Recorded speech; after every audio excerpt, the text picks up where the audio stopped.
حضرت سلمان فارسی سے کوئی پوچھتا کہ تمہارا نام کیا ہے اور تمہارے باپ کا نام کیا ہے، تو وہ جواب میں کہتے سلمان بن اسلام، میں سلمان ہوں اور میں اسلام کا بیٹا ہوں۔ تو کوئی پوچھتا نہیں اپنے باپ کا نام بتاؤ، تو حضرت سلمان جواب میں کہتے تم 70 بار بھی پوچھو گے تو جواب یہی ملے گا، میری نسبت، میرا ناتا، میرا رشتہ اسلام سے ہے۔ جو دوستی کا معیار ہے وہ اللہ اور اس کے رسول کی محبت ہے۔ تو فرمایا کہ اگر کوئی اس کے باوجود بھی ان راہوں کا مسافر بن جائے اور ان سے دوستیاں گانٹھے رکھے اور تعلق جوڑے رکھے تو فرمایا کہ وہی ظالم لوگ ہیں۔ آگے دیکھیے، کل اے محبوب آپ فرما دیجئے، یہ لوگوں سے مخاطبہ ہے اور حضور کی زبان سے بات کہلوائی جا رہی ہے۔ یہ رشتے تقدس ماب ہیں، لیکن دیکھیے کہ ایک پلڑے کے اندر ان رشتوں کو رکھیں اور دوسرے پلڑے کے اندر حضور کا پیار رکھیں اور پھر وزن کریں تو کون سا پلڑا جھکتا ہے۔ اب دیکھیے رشتے کتنے تقدس ماب ہے۔ قل فرما دیجئے محبوب، ان کان آباؤکم، اگر تمہارے ماں باپ، و ابناؤکم اور تمہارے بیٹے، و اخوانکم تمہارے بھائی، و ازواجکم تمہاری بیویاں، و عشیرتکم اور تمہارا قبیلہ، و اموال اقترفتموہا تمہارے وہ کمال جو تم نے کمائے ہیں، محنت کی ہے، کمائی کے مال جو وراثت میں ملے وہ مال نہیں ہے، چونکہ ان کے ساتھ جو ہے وہ اتنا پیار اور ربط بندے کو نہیں ہوتا ہے جو اس مال کے ساتھ ہوتا ہے جو انسان نے محنت کر کے کمایا ہو۔ غالباً شیخ سعدی نے لکھا ہے کہ وہ کہتے ہیں میں کہیں گیا تو ایک لڑکا تھا جس نے ہزاروں دینار کی شال پہن رکھی تھی اور وہ ریشم اور کیم خواب اور قیمتی کپڑوں سے تھی، تو میں نے دیکھا کہ وہ شال کے ساتھ اپنے جوتے صاف کر رہا ہے۔ تو میں نے رک کے کہا بیٹے یہ ہزاروں دینار کی شال ہے اور اس کے ساتھ تم 2 آنے کے جوتے صاف کر رہے ہو؟ تو وہ کہنے لگا یہ شال مجھے وراثت میں ملی ہے اور یہ جوتے میں نے خود خریدے ہیں۔ جو مال کمائی کا ہو، جس کو اپنے ہاتھ سے کمایا ہوا ہو، تو وہ مال جو ہے وہ بندے کو زیادہ محبوب ہوتا ہے۔ قرآن انسان کے مزاج پر بات کرتا ہے، اس لیے وہ مال بیان نہیں کیا ہے جو وراثت میں ملا ہے، بلکہ فرمایا وَأَمْوَالٌ اقْتَرَفْتُمُوهَا تمہارا وہ مال جو تم نے خود کمایا ہوا ہے، وَتِجَارَةٌ تَخْشَوْنَ كَسَادَهَا اور تمہاری وہ تجارت جس پر تمہیں کساد بازاری کا ڈر لگا رہتا ہے، دھڑکا لگا رہتا ہے، وَمَسَاكِنُ تَرْضَوْنَهَا اور تمہارے وہ بنگلے، وہ گھر، وہ کوٹھیاں جو تمہیں پسند ہیں، جو تم نے پسند کر کے جو ہے خریدے ہیں اور جن کو محنت کے ساتھ تم نے بنایا ہے، یہ ساری چیزیں بیان فرمائی۔ تمہارے ماں باپ، تمہارے بیٹے بیٹیاں، تمہارے بھائی بہن، تمہاری بیویاں، تمہارا قبیلہ، خاندان، برادری، تمہارا کمائی کا مال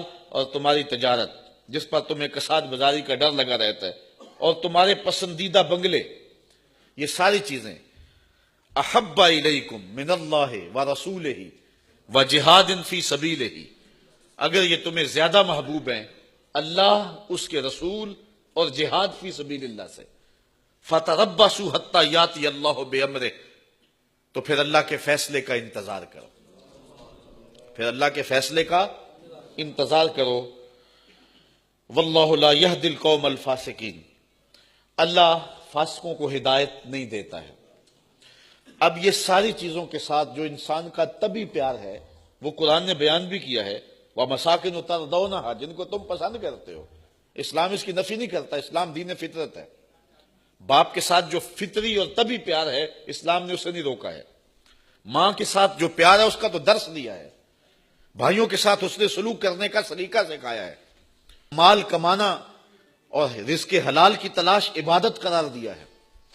اچھا گھر، اچھی سواری اور اچھی بیوی یہ انسان کی خوش بختی قرار دیے گئے ہیں۔ اسی طرح بہن بھائیوں کے ساتھ اس نے سلوک کرنا، تجارت جو ہے یہ سچی تجارت کرنے والے کو اعزاز دیا گیا۔ التاجر الصدوق مع الانبیاء یوم القیامہ سچا تاجر قیامت کے دن نبیوں کے ساتھ اٹھایا جائے گا۔ قرآن نے ان چیزوں کی نفی نہیں کی ہے، ان کی محبت فطری طور پہ ہے۔ انسان جب تھکا ماندہ گھر آئے تو اپنا گھر دیکھ کے اس کو خوشی تو ہوتی ہے، کوئی کہے کہ نہیں مجھے اچھا نہیں لگتا، یہ تو عجیب بات ہے۔ گھر دیکھ کے مسرت تو ہوگی۔ جب سکول سے بچے آئیں تو باپ لپٹ کے ان کا ماتھا چومنا چاہتا ہے، یہ فطرت ہے۔ ماں کے قدم چومنے کو جی چاہتا ہے، کوئی نالائق ہو تو الگ بات ہے۔ بیوی کے ساتھ قلب کی رغبت اور میلان یہ ایک فطری بات ہے. حضور نے ارشاد فرمایا کہ نکاح سے جو رشتہ پیدا ہوتا ہے اس سے زیادہ محبت کا کوئی جوڑ ہی نہیں ہے. اگر پیار کرنا ہے تو پھر بیوی کا روپ بہترین روپ ہے، اور یہ ترغیب ہمیں دی گئی ہے کہ اتنا پیار کرو کہ نظر کسی اور سمت اٹھنے ہی نہ پائے. یہ درس دیا گیا، یہ سبق دیا گیا ہے. اسی طرح انسان کے مال کی طرف، جیب میں پیسے ہوں تو دل کو تسکین تو ہوتی ہے، خالی ہو تو کوئی آج تو پاس نہیں بٹھانے کے لیے تیار ہوتا ہے. تو یہ ساری چیزوں کے ساتھ انسان کا جو تعلق ہے، انسان کا جو ربط ہے، برادری ہے، وعشیرتکم تمہارا خاندان ہے، قبیلہ ہے، برادری ہے، تو انسان کو اپنے قبیلے برادری کے ساتھ ایک گنا تعلق ہے، اور وہ اپنوں میں بیٹھ کر کے اپنائیت محسوس کرتا ہے، اسے خوشی ملتی ہے. یہ ایک فطری بات ہے، اسلام نے، قرآن نے اس کی نفی نہیں کی ہے. لیکن کہیں ایسا نہ ہو کہ ان چیزوں کا پیار آگے چلا جائے اور رسول کریم کا پیار پیچھے آ جائے. یہ بس دیکھنا ہے، احتیاط کرنی ہے، کہیں ایسا نہ ہو کہ برادری آگے چلی جائے اور دین پیچھے چلا جائے. ایسا نہ ہو کہ گھر آگے چلا جائے اور اللہ کا گھر پیچھے چلا جائے.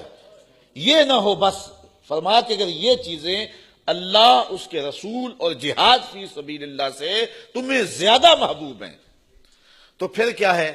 فَتَرَبَّصُوا حَتَّىٰ يَأْتِيَ اللَّهُ بِأَمْرِهِ، پھر اللہ کے فیصلے کا انتظار کرو. وہ فیصلہ کیا ہے؟ یہاں مبہم رکھا گیا، یہاں وہ چیز بیان نہیں کی گئی. اس کا فیصلہ کیا ہو سکتا ہے؟ یہ بات بیان نہیں کی گئی یہاں. پھر اس کا کوئی فیصلہ آئے گا تمہارے اوپر، اس کا پھر انتظار کرو. اگر تمہیں ان چیزوں کی محبت، اللہ اس کے رسول کی محبت سے زیادہ ہے تو پھر اس کا فیصلہ تمہارے اوپر آئے گا.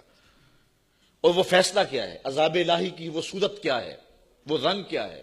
وہ مختلف صورتیں ہو سکتی ہیں، اور سب سے بڑی صورت یہ ہے کہ تمہارا دل اجاڑ دیا جائے، تمہارے باطن کو خالی کر دیا جائے.